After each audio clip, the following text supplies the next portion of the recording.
So ಏಳನೇ ತರಗತಿಯ ದ್ವಿತೀಯ ಸಂಕಲನಾತ್ಮಕ ಮೌಲ್ಯಾಂಕನ ಅಂದರೆ SA2 ಪ್ರಶ್ನೆ ಪತ್ರಿಕೆ ಇದು. ಸೊ ಈ ಪ್ರಶ್ನೆ ಪತ್ರಿಕೆ DSERT ಅವರು ಬಿಡುಗಡೆ ಮಾಡಿರುವಂತಹ ಪ್ರಶ್ನೆ ಪತ್ರಿಕೆ ಇದಾಗಿದ್ದು, ಏಳನೇ ತರಗತಿಯ ಗಣಿತ ವಿಷಯಕ್ಕೆ ಸಂಬಂಧಪಟ್ಟದ್ದಾಗಿರುತ್ತೆ.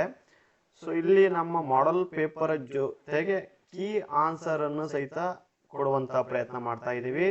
ಸೊ ಈ ಒಂದು ಪ್ರಶ್ನೆ ಪತ್ರಿಕೆಯನ್ನ ನೀವು ಅಭ್ಯಾಸ ಮಾಡೋದ್ರ ಮೂಲಕ SA2 ಎಕ್ಸಾಮ್ ಅನ್ನ ಬಹಳ ಈಸಿಯಾಗಿ ಗಣಿತಕ್ಕೆ ಅಂಕಗಳನ್ನ ಹೆಚ್ಚಿಗೆ ಪಡ್ಕೊಬಹುದು.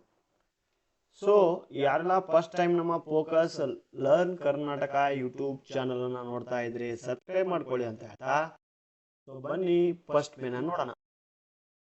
ಸೊ ಒಂದನೇ ಮೇನು, ಕೆಳಗಿನ ಪ್ರತಿಯೊಂದು ಪ್ರಶ್ನೆಗಳಿಗೆ ಅಥವಾ ಅಪೂರ್ಣ ಹೇಳಿಕೆಗಳಿಗೆ 4 ಪರ್ಯಾಯಗಳನ್ನ ನೀಡಲಾಗಿದೆ. ಸರಿಯಾದ ಪರ್ಯಾಯವನ್ನು ಆರಿಸಿ ಮತ್ತು ಅದರ ವರ್ಣಮಾಲೆಯ ಅಕ್ಷರಗಳೊಂದಿಗೆ ಸಂಪೂರ್ಣ ಉತ್ತರವನ್ನ ಬರೆಯಿರಿ ಅಂತ ಹೇಳಿದ್ದಾರೆ. ಸೊ ಈ ಮೇನಲ್ಲಿ 4 ಪ್ರಶ್ನೆಗಳಿರ್ತವೆ. ಒಂದು ಪ್ರಶ್ನೆಗೆ 1 ಅಂಕ, ಟೋಟಲ್ 4 ಅಂಕನ ನೀವು ಈ ಮೇನಲ್ಲಿ ಪಡಿತೀರಿ ನಾಳೆ ಎಕ್ಸಾಮ್ ಅಲ್ಲಿ, ಹೌದಾ? ಸೊ ಹಾಗಾದ್ರೆ ಬನ್ನಿ ಒಂದನೇ ಕ್ವೆಶನ್ ನೋಡೋಣ. 2ನೇ 3 ಅನುಪಾತದಲ್ಲಿ ಬರೆದಾಗ, so option A is right answer. So ಇದನ್ನ ನೀವು ಎಕ್ಸಾಮ್ ಆನ್ಸರ್ ಶೀಟ್ ಅಲ್ಲಿ ಹೇಗೆ ಬರಿಬೇಕಪ್ಪ ಅಂದ್ರೆ, ಫಸ್ಟ್ ಮೇನ್ ಅಂತ ಹಾಕಿ, ಸಬ್ ಮೇನ್ ಅಂತ ಹಾಕಿ, ಆಪ್ಷನ್ ಯಾವುದು ಸರಿ ಇರುತ್ತೆ ಆ ಆಪ್ಷನ್ ಹೆಸರನ್ನ ಮೆನ್ಷನ್ ಮಾಡಿ ಆ ನಂತರ ಉತ್ತರವನ್ನ ಬರಿಬೇಕು. ಸೊ ಇಷ್ಟು ವ್ಯವಸ್ಥೆಯೊಂದಿಗೆ ನೀವು ಬರೆದಾಗ ಅದು ಒಂದು ಕ್ವೆಶನ್ಗೆ ಒಂದು ಉತ್ತರವನ್ನ ಕಂಪ್ಲೀಟ್ ಬರೆಯುವಂತಹ ವ್ಯವಸ್ಥೆ ಆಗಿದೆ. ಸೊ ಹಾಗಾದ್ರೆ 2ನೇ ಪ್ರಶ್ನೆ ನೋಡೋಣ. ವ್ಯತ್ಯಯ ಕ್ರಮವಿಲ್ಲದಿರುವ ಭಾಗಲಬ್ಧ ಸಂಖ್ಯೆ ಅಂತ ಕೇಳಿದಾನೆ. So option B is right answer. Same 2 B ಜೊತೆಗೆ 0. ಸೊ ಇಷ್ಟನ್ನ ಬರ್ಕೊಂತ ಹೋಗ್ತಬೇಕು. ಸೊ ನೆಕ್ಸ್ಟ್ 3ನೇ ಕ್ವೆಶನ್, ವೃತ್ತಾಕಾರ ವಲಯದ ಸುತ್ತಲಿನ ಒಟ್ಟು ದೂರವು, option B is right answer, ಪರದಿ. ನೆಕ್ಸ್ಟ್ 4ನೇದು ಘಾತ ಸಂಖ್ಯೆ 5/2 ಘಾತ ಸೂಚಿ ಅಂತ ಕೇಳಿದಾನೆ. Option A is right answer, 2. So next ಬಿಟ್ಟ ಸ್ಥಳ ತುಂಬಿರಿ. ಬಿಟ್ಟ ಸ್ಥಳ ತುಂಬಿರಿ 3ನೇ ಮೇನು. ಸೊ ಒಂದು ಅಂಕದ್ದು ಬೀಜೋಕ್ತಿ ABX + 3AX ನಲ್ಲಿ x ನ ಸಹಗುಣಕ ಬರೆಯಿರಿ ಅಂತ ಹೇಳ್ತಾರೆ. AB + 3AX ನಲ್ಲಿ x ನ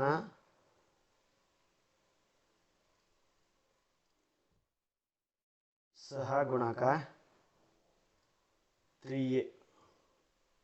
ಏನಲ್ರಿ? 3A. ಓಕೆ. 10ನೇದು 6ನೇ 1ರಲ್ಲಿ ಆಧಾರ ಸಂಖ್ಯೆಯನ್ನ ಬರೆಯಿರಿ ಅಂತ. ಸೊ ಆಧಾರ ಸಂಖ್ಯೆ 6 ಆಗಿರುತ್ತೆ. ಓಕೆ. ನೆಕ್ಸ್ಟ್ ಇಂಗ್ಲಿಷ್ ಅಕ್ಷರದಲ್ಲಿ ಸಿ ನಲ್ಲಿ ಇರುವ ಪರಿಭ್ರಮಣ ಸಮಿತಿಯ ಕ್ರಮ ಎಷ್ಟು ಅಂತ ಕೇಳಿದಾನೆ. ಕ್ರಮ 1. ಆಯತಗಣದಲ್ಲಿರುವ ಮುಖಗಳ ಸಂಖ್ಯೆ ಎಷ್ಟು ಅಂತ ಹೇಳಿದಾನೆ. ಗಣದಲ್ಲಿರುವಂಥ ಮುಖ ಸಂಖ್ಯೆಗಳ ಸಂಖ್ಯೆ 6. ಸೊ ನೆಕ್ಸ್ಟ್ 4ನೇ ಮೇನು, ಇಲ್ಲಿ 2 ಅಂಕ ಸ್ಟಾರ್ಟ್ ಆಗುತ್ತೆ. 10 ಕ್ವೆಶನ್ ಇರ್ತವೆ. ಪ್ರತಿ ಪ್ರಶ್ನೆಗೆ 2 ಅಂಕ, ಟೋಟಲ್ 20 ಅಂಕ.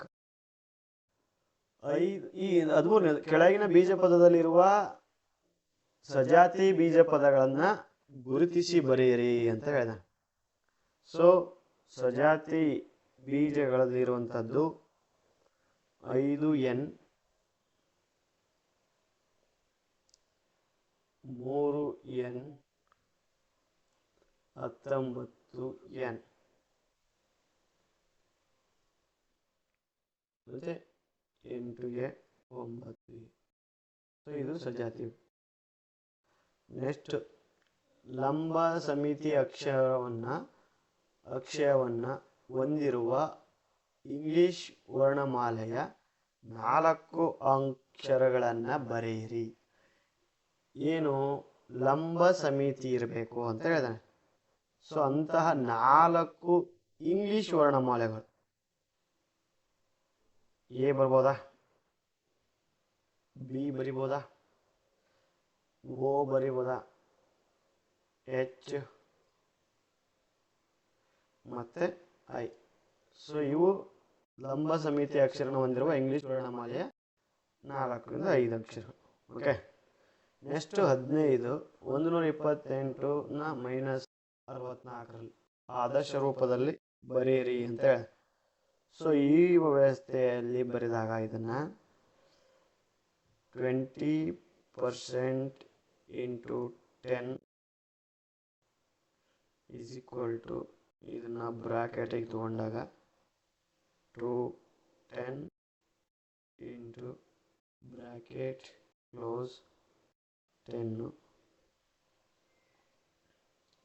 So next is equal to bracket 2/10 bracket close into 10. So ಅದು ಟೋಟಲು 21 ಬರುತ್ತೆ. 10 2 10 ಒಂದೇ 10.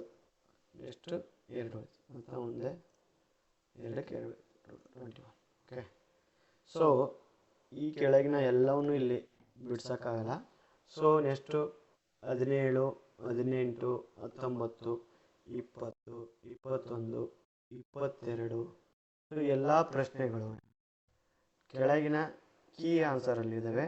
ಸೊ ನೋಡಿ ಅಭ್ಯಾಸವನ್ನು ಮಾಡಿ.